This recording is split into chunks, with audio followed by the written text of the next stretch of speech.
What's going on, guys? In the Works Media coming at you again, and I am bringing you the second part of my To Catch a Predator series because everybody seemed to love the first part, and the second part gets extremely better. Unfortunately, I'm not going to be able to tell it all in this video. I would like to, but I just don't want to post a 15-minute video, so I'm splitting it up into two parts. So I'm going to leave you guys with a little bit of a cliffhanger, but I promise you this is more epic than the last, and if you weren't around for the last one, you might want to check it out. If not, I will give you a quick recap.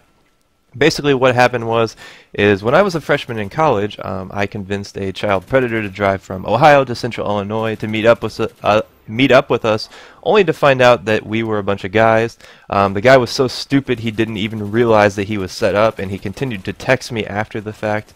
And to kind of summarize, since I kind of left you guys hanging on that, he texted me for about a week after the fact, which was extremely strange.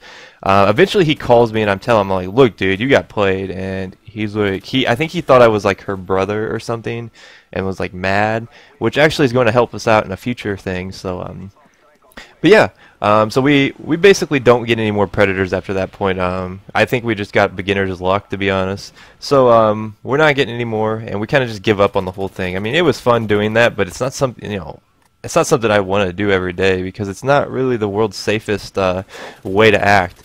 So basically, we get this guy, and we don't do any more. So let's fast forward to about my sophomore year in college. Yeah, about a year and a few months later.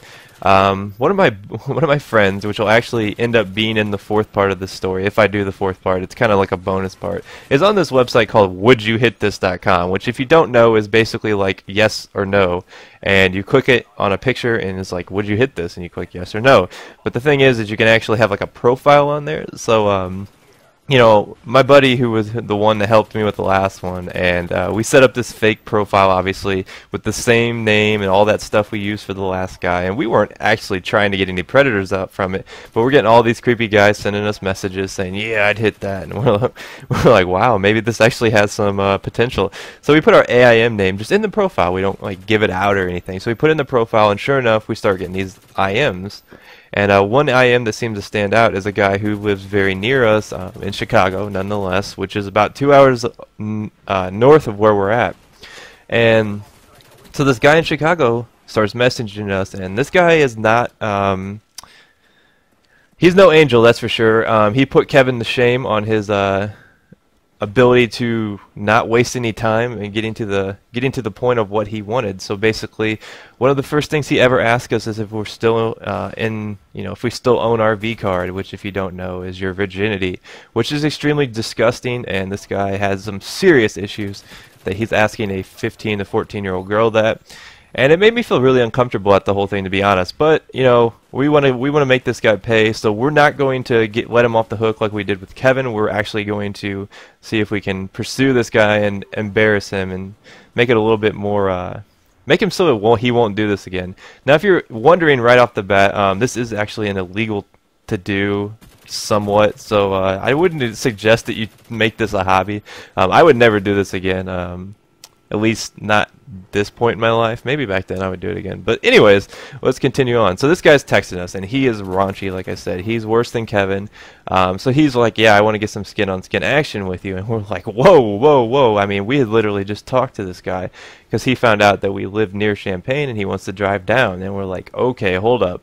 So we're like, we give him the same spiel that he cannot text us, or he can text us, he can't call us, because obviously when he calls us, he's going to figure out that we're not a girl, and it'll ruin the whole thing. So we're like, yeah, texting only. We don't want our mom looking at the phone records.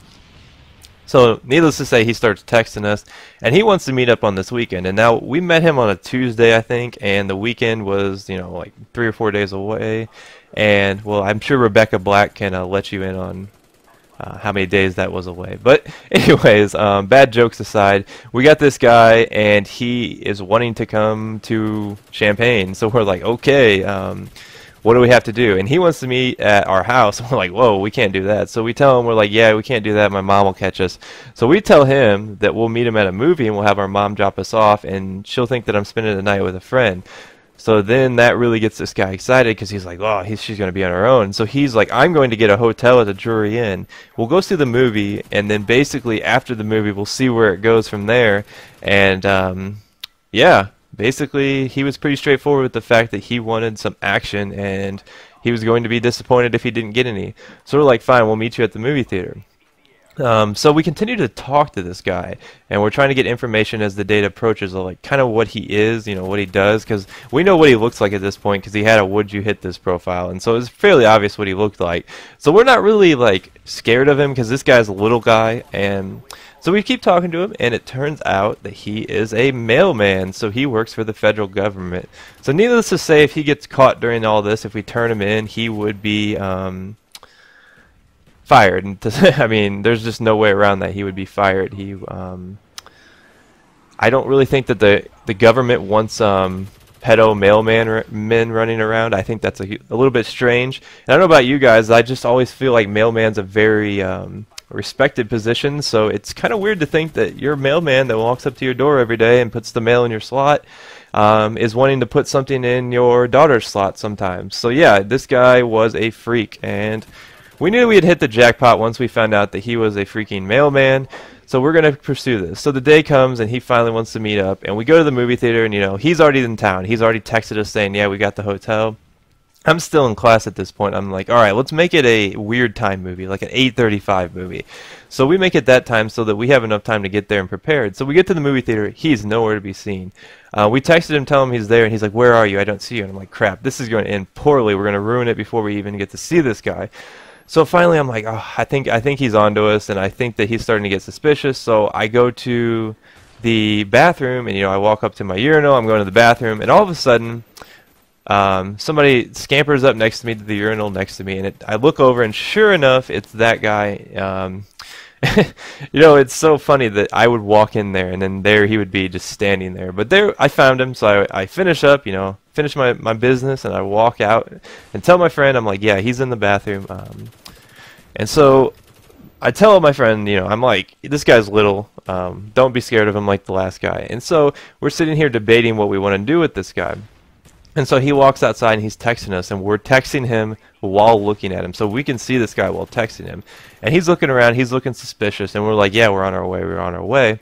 And he definitely is starting to act like he's nervous. So we're trying to decide what we want to do to kind of like burn him, because we don't want to waste it. Because last time I feel like we kind of wasted the fact that we had a child predator right there and that we had basically burned him. So we're like, all right, we're going to call this guy standing right next to him and tell him that he's a sick puppy, and that, you know, we're going to act like the brother of the sister. That way he still thinks that the sister exists. So the time comes, and my friend walks right up next to him, and he dials the number. And this guy looks over at us because we walked right up next to him and called him. Like, we got, you know, in his face and called him, and so he knew it was up. But anyways, I'm going to have to save the end of the story for later. I'm sorry, guys, because, you know, I'm running out of time. And it actually isn't going to end there. It's going to get a lot more interesting. This guy is going to try to wriggle his way out of this. And that is actually going to be a pretty long story. And I don't want to leave out any details because it gets really funny. And I promise you guys you're going to like the third part. But this gameplay just wasn't long enough. So I hope you guys stay tuned for the third part. I hope you enjoyed this part. But this child predator is extremely sick. So I will see you guys next time. Peace.